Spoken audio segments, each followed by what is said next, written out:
everyone. We welcome you to the Teachers Training Program for Class 6th Geography textbook.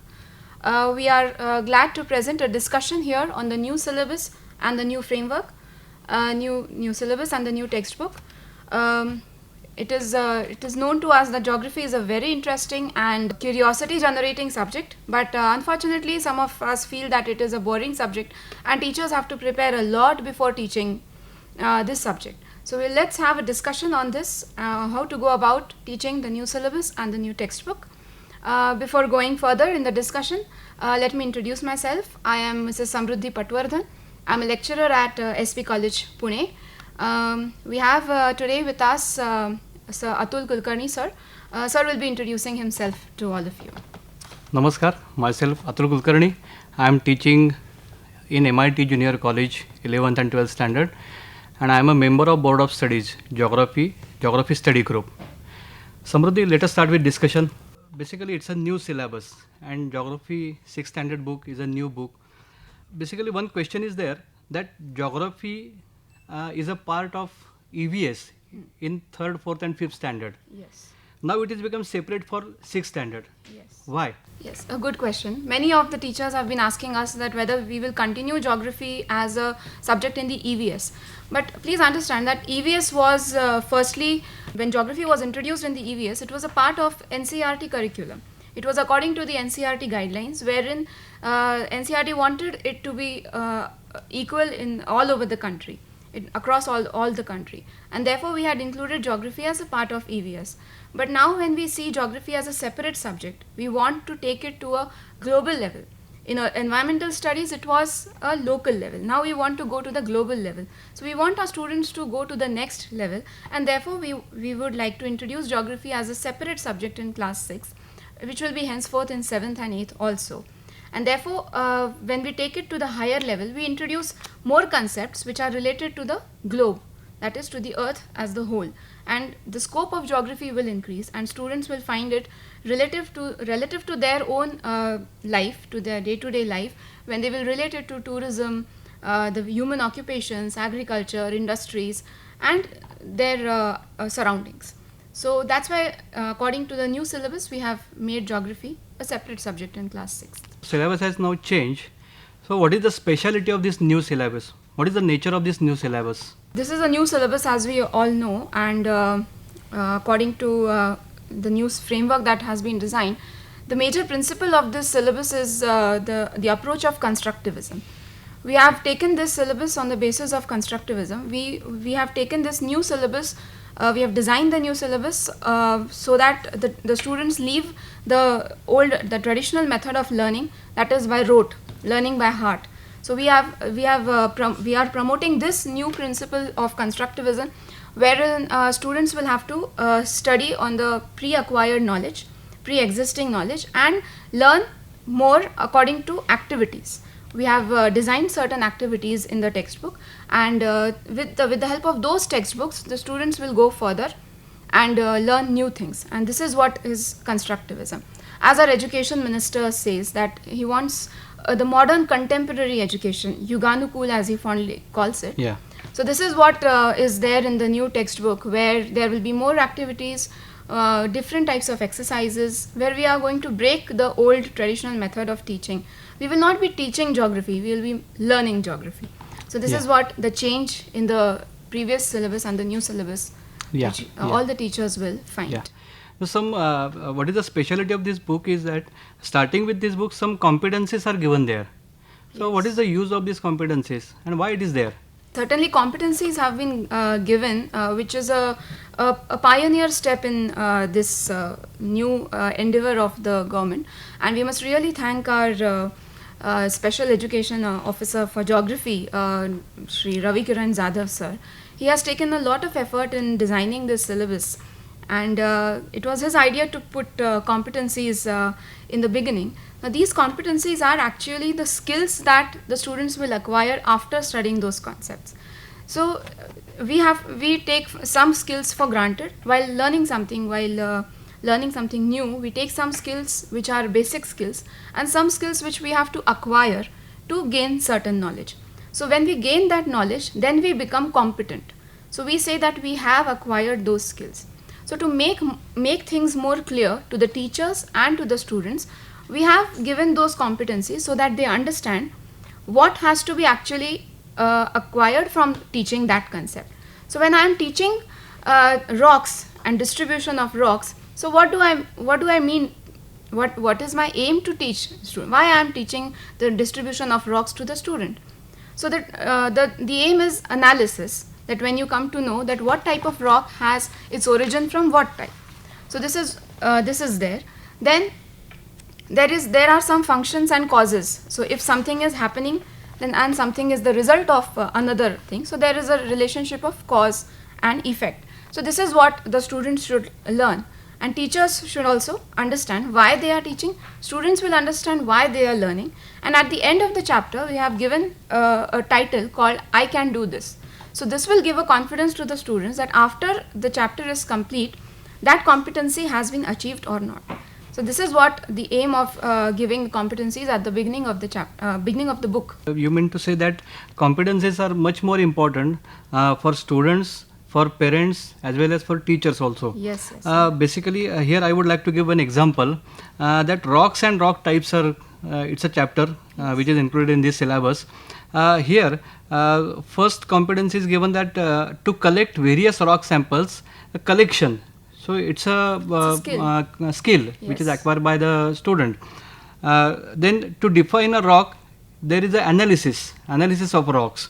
Then to tell the different rock types. So here is a student he goes in classification. Classification of the rocks. Then Yes. to understand the distribution of rock types, Maharashtra's map, with the help of that map. So here map literacy has become important. Yes. So these competencies it should be developed in student, and for that the care should be taken by the teacher and by Teachers, parents also. So this is the importance of competencies. So I think this is the specialty of this new syllabus.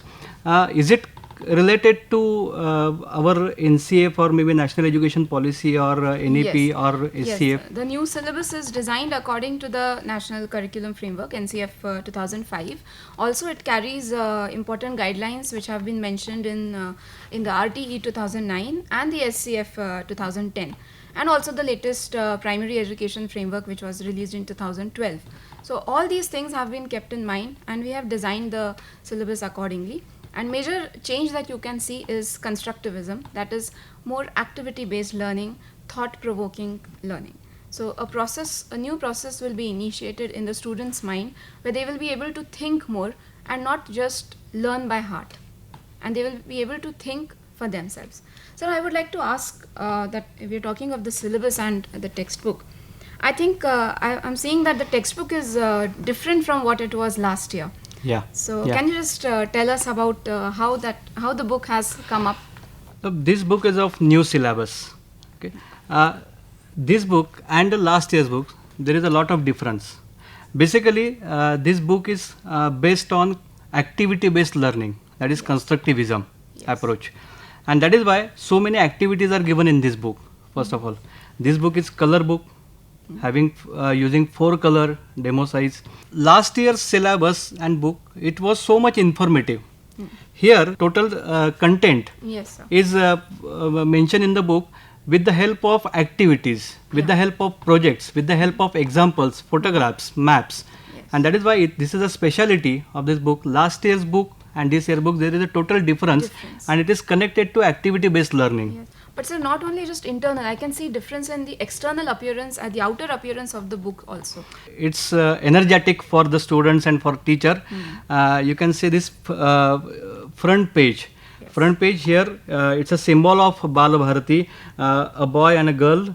They are hugging the Earth globe. Earth globe is the soul of geography, basically. Yes. And the globe shown here, it is in basically in blue color. Why? Because Earth is water planet. Then continents are shown in green color. Why it is in green color? Because we have to make our Mother Earth green. So it's an environmental message given to the children, students. Some greenery is also shown here, and at background you will get that blue sky, and it is infinite. Yes. So what is the message? That geography is having sky limit only. Yes, sir. So it's an infinite subject. You can learn more and much more in the geography. This concept is basically given by our special education officer Ravikaran Jadhav sir and our artist Nilesh Jadhav, who made this picture beautiful. Wow. So it is energetic picture for students and for our teachers and parents also. Yeah. Not just the front cover, but the back cover seems to be interesting too. Back cover is also having a lot of photographs here. All these photographs are related to chapter, related to content.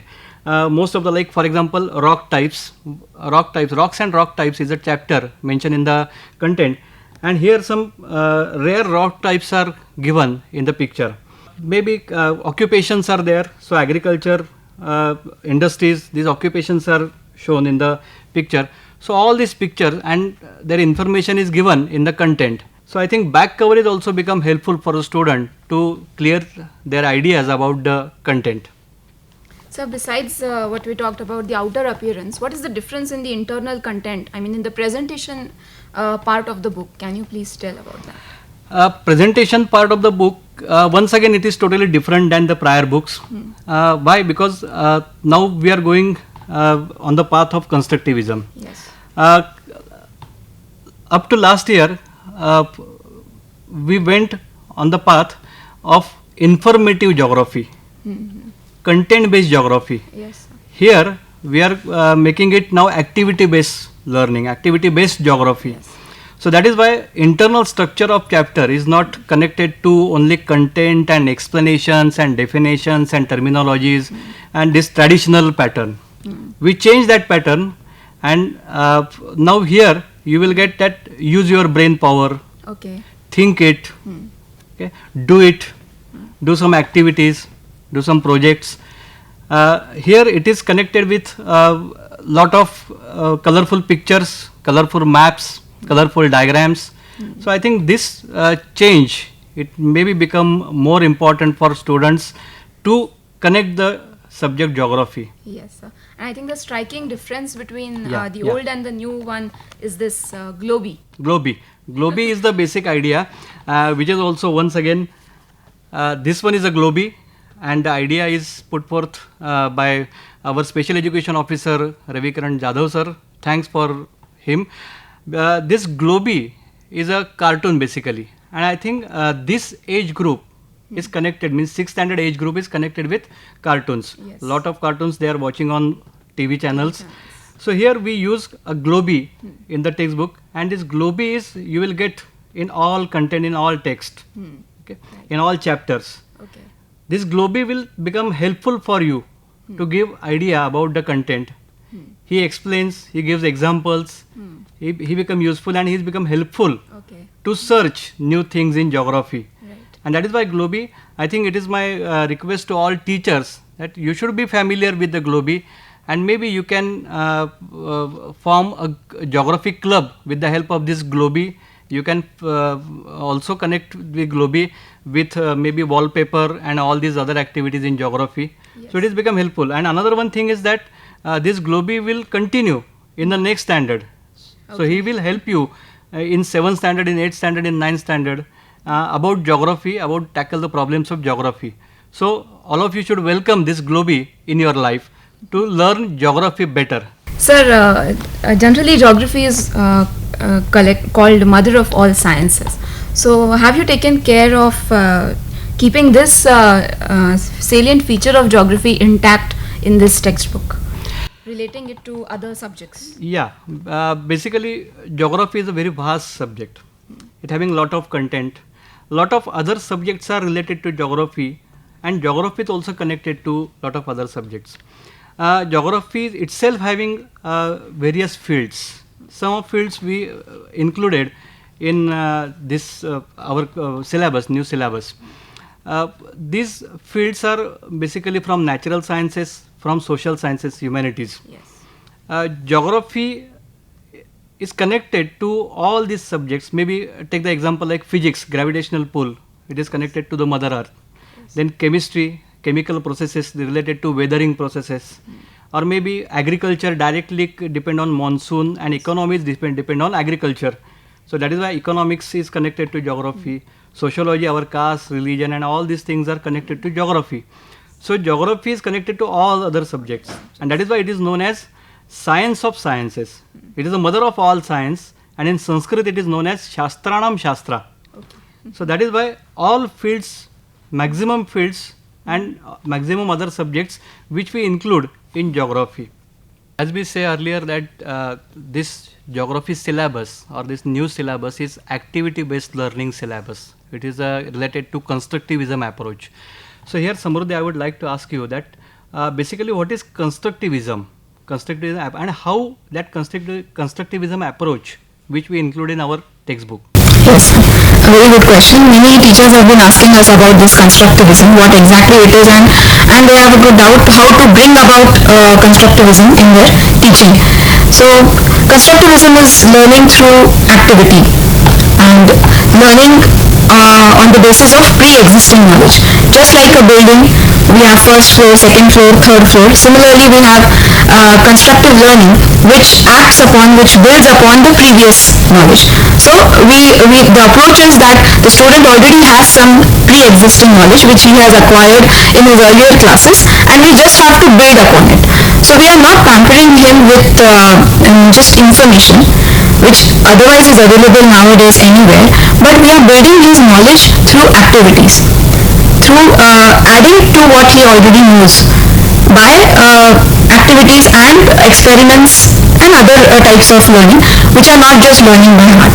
So constructivism is an approach, this is a new approach to studying. So even our book starts with such an activity. And so there is a video which we will see, and I think teachers will understand how to approach, how to use this approach in teaching the basic concepts of geography.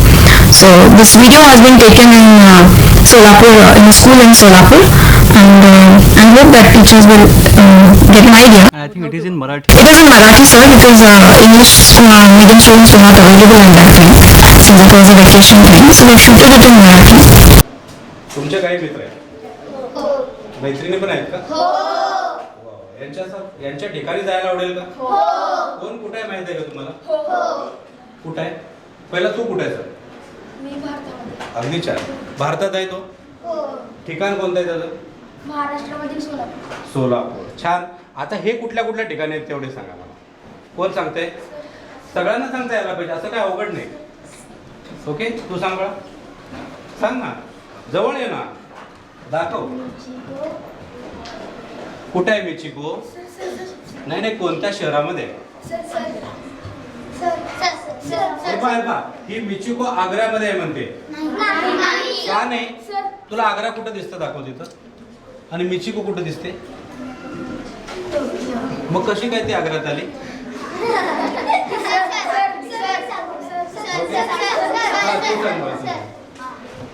Mexico Japan हो, शहर. ऐक ना, ऐक. Mexico Japan देशातील Tokyo शहर. हो, Tokyo हा शहर आहे इथं दिसतंय. पॉइंट. आता मेक्सिको. आता मग तू सांग, ही कुठं आहे? ही कोण आहे? का मोठ्याने बोल. कुठं आहे ती? तो हात खाली ग. सांग सांग सांग, कुठं आहे ती?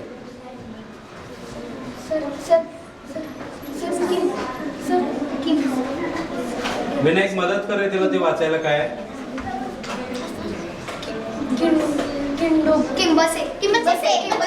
किंबर्ले असं नाव आहे. थोडंसं एकाने सांगितलं की लगेच दुसऱ्याने सांगितलं. सर नाही करायचं. चला सांगायला लागा. दक्षिण अमेरिकेत लिंगा नाही, लिमा. ओके. सांग. तू झालं, तू झालं.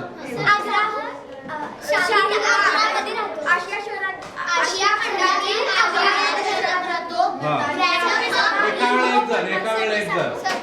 तू सांगितलं ना, आता नाही सांगायचं. हा, तू सांग. युरोप खंडातील रोम शहरात राहते. ओके, छान. मला खंड सांगू नका हो, फक्त ठिकाण सांगा. मला खंड माहित आहे, तुम्हालाही माहित आहे. हा, तो झालं ना सांगितलं. तू सांग पण. हा, मीनाक्षी पोर्ट ब्लेअर. तू सांग.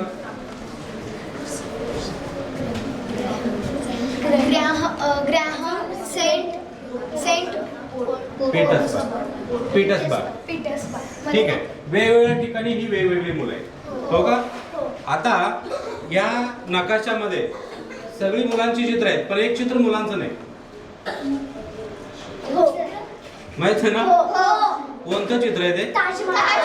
कुठे आहे ताजमहल? माहित आहे? आग्रा कुठे आहे? भारतामध्ये आहे ना? हो. जगामध्ये पण आहे ना? हा, ठीक आहे. तर या आग्र्याजवळ एक मुलगा आहे, त्याचं नाव शाहीद. आता गंमत अशी झाली, या एंट्री केलं तर समजा ताजमहल कुठे आहे जायचंय, ताजमहलला भेट द्यायची आहे. सुट्टीमध्ये त्याला वाटलं जावं आणि त्यांनी विचार करायला लागला. त्यांनी जगाचा नकाशा घेतला आणि पाहिलं की ताजमहल कुठल्या दिशेला आहे किंवा ताजमहल कुठे आहे शोधायला लागला तो. तर एनरिके कसा शोधेल? पूर्वेस नाही, पूर्वेस आहे ना? नाही, याच्या पूर्वेला आहे ताजमहल, हो का? पण त्याच वेळेला समजा टोकियो मधली मिचिको जर म्हणाली आग्रा हे कुठल्या कुठं आहे? म्हणजे आता बघा, मिचिकोनं सांगितलेलं उत्तर पश्चिम दिशा आहे आणि एनरिकेनं सांगितलेलं उत्तर काय? पूर्व दिशा. तसं बाकीची लोक काय काय उत्तर सांगतील? एका वेळा एक तर. हा, ग्रॅहम सांगेल आग्रा ही दिशा, दक्षिण आग्रा हे देश, आग्रा हे शहर दक्षिणेला आहे. ओके. मीनाक्षी सांगेल वायव्येला. सर काय वायव्येला? ताजमहल. ओके, ताजमहल. झाले की सगळे? आणखीन कोण? त्या उत्तरेला सांगेल नतालिया. जर उपदेशांचा वापर करून सांगितलं तरी सुद्धा आग्नेय नैऋत्य असं सांगू शकतो. ओके, एवढं जरी बाहेर. आता गंमत अशी आहे, आग्र्यामध्ये ताजमहल तर एका ठिकाणी, ताजमहल बदललं नाही. आता समजा मी इथं आहे, हा सांगेल हे माझ्या या बाजूला आहे, उद्या दक्षिण बाजूला आहे. तू सांगेल पूर्वेला आहे, कुठली दिशा असेल ती. तसंच या ठिकाणी आहे. प्रत्येकाचं उत्तर वेगळं आहे. चुकलं का? सगळ्यांचं बरोबर आहे. हे पहा, एनरिकेने असं सांगितलं की ताजमहल हे पूर्वेला आहे आणि हे ऐकलं कात्याने. कात्या म्हणणार काय म्हणणार? ए नाही बाबा, माझ्या उत्तरेला आहे. आता हा गोंधळ होऊ शकतो. कुणाचंही उत्तर चुकलं नाही, पण जेव्हा एखाद्या मोठ्या प्रदेशाचा विचार करतो, मोठ्या ठिकाणांचा विचार करतो, तेव्हा दिशेचा वापर करून एखादं ठिकाण कुठे हे सांगायचं म्हटलं की गोंधळ होऊ शकतो. हा होतो ना?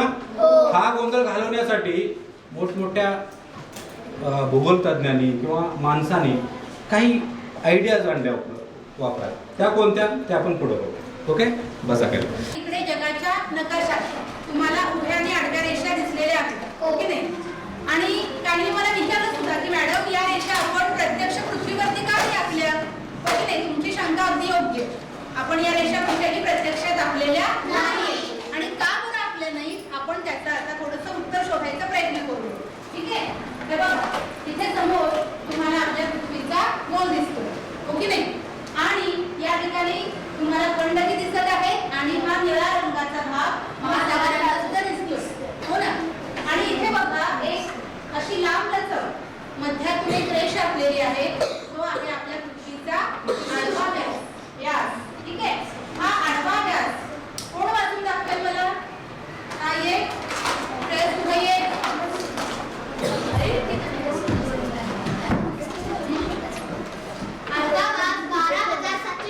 किलोमीटर आहे. बरोबर, 12,756 किलोमीटर. सांगेल ना तू? सांग. 12,714 किलोमीटर. 12,714 किलोमीटर. बस ये. म्हणजे पृथ्वीचा पूर्व पश्चिम व्यास आणि उत्तर दक्षिण व्यास हजारो किलोमीटर आहे. आपण एक छोटंसं उदाहरण घेऊ. आपण सगळे राहतो कोणत्या शहरात? सोलापूर. आता मला जायचंय सोलापुरातून मुंबईला. ठीक आहे? तुम्हाला माहिती आहे का सोलापूर ते मुंबई अंदाजे अंतर किती आहे ते माहिती आहे ना? सांग. 420 किलोमीटर. अगदी बरोबर आहे बरं का? 420 किलोमीटर. 420 24 पर्यंत त्याच्या आसपास आहे. ठीक आहे? सोलापूर ते मुंबई बस खाली. आणि हे अंतर मला जर जायचं असेल तर त्यासाठी मला लागतात किमान 8 तास. म्हणजे अंतर आहे फक्त 420 किलोमीटर आणि लागतात मला 8 तास. आणि हे तर आपण जर पाहिलं पूर्व पश्चिम अंतर किती हजारो किलोमीटर आहे, 12,754 किलोमीटर. मग एवढा मोठा पूर्व पश्चिम व्यास आणि उत्तर दक्षिण व्यास सुद्धा जवळपास तेवढाच आहे, 12,714 किलोमीटर. म्हणजेच काय, आपल्या पृथ्वीचं आकारमान खूप मोठं आहे, बरोबर आहे. आणि फक्त आकारमान मोठं आहे असं नाहीये, आपल्या पृथ्वीवर आणखी काय काय आहे बरं, खंड आणि महासागरांशिवाय काय काय आहे?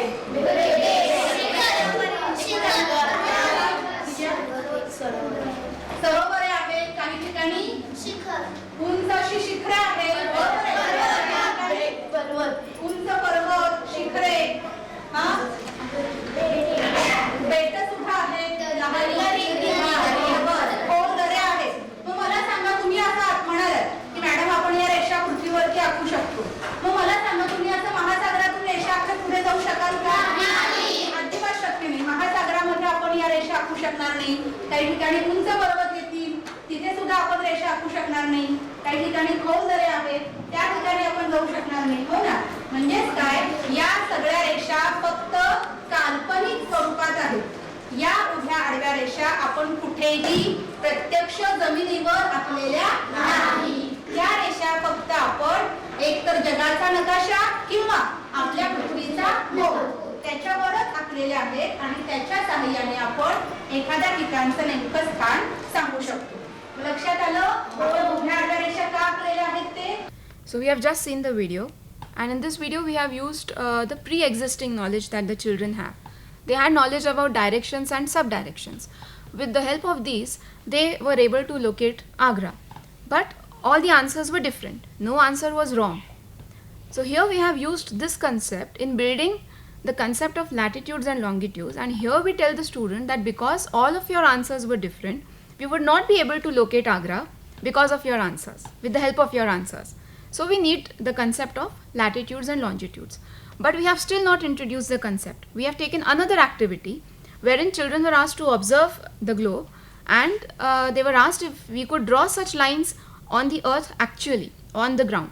And then they said no, that because of the vast size of the earth, it was not possible to draw it actually on the earth. And therefore then we introduced the measurement, angular measurement, and then the concept of latitude and longitudes come. So it's step by step learning, where we are introducing one after the other, where we are building up knowledge on top of the other, and then we are introducing a concept. So the teachers have to make sure that they use this process as a step based process, and they do not just read out the lesson aloud in the class and the thing gets done. So constructivism is all about building up knowledge with the help of activities in the class, discussions in the class, peer learning, interacting with each other, and building up knowledge, and not just reading out or giving notes or pampering them with information. So this is what constructivism is.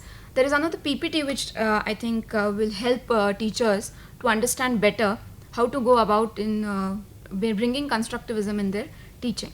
With the help of the pre-existing knowledge of directions through a globe, we have introduced terms like do it yourself or can you tell. So through these activities, you have to gather the knowledge of the students one by one and then take them to a new concept. Then when they will understand that concept, they will look for application of that concept. And then there are terms like use your brain power, can you tell, and then there are some exercises which they can do after understanding that concept. So this is a step-by-step procedure, and that will help them to ultimately go to the new knowledge, new concept that we have to tell them, and that will be a new competency that they will acquire, a new geographical skill that they will acquire. So this is how constructivism is a step-by-step procedure. So this process is step-by-step procedure, but I think it has become much more important for student to understand that particular concept. Yes. And I think this is a specialty of constructivism approach, or maybe Yes. this activity-based learning approach. Yes. As we say earlier, that geography is having lot of fields. Few fields are also introduced in our syllabus. Yes, sir. So which fields are that which are introduced in our syllabus, and why these fields are introduced specifically in 6th standards? Yes, sir. Now, as I've told earlier, that geography was earlier part of EVS, and now we are moving on from local to global. and therefore the scope of geography will also increase. So we have selected 4 fields of geography: general geography, physical geography, human geography, and practical geography. So these are the 4 fields of geography which we have included, and the chapters are based on that.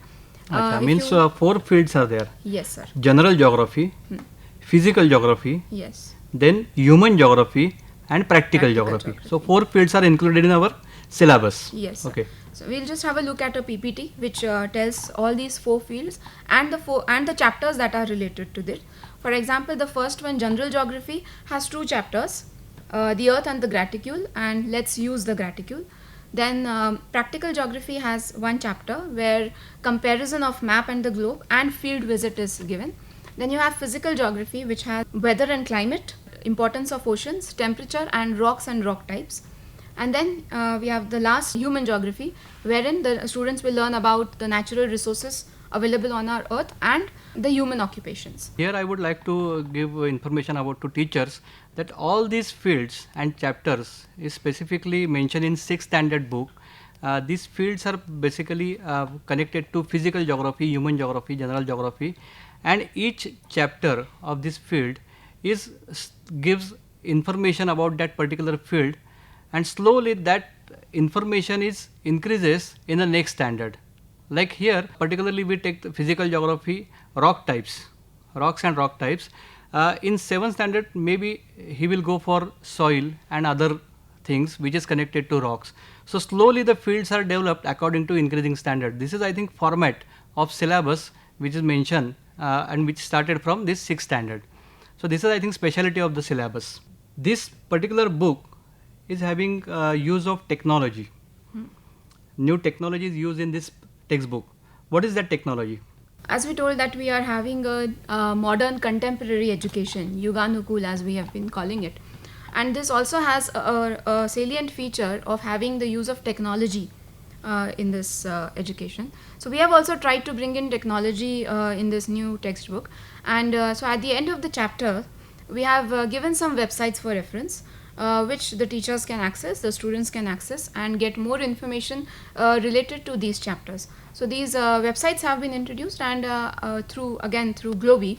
So I hope that teachers will use these websites for further reading in the class, or for giving further information to the students, or if interested students can also visit these websites and gain more information.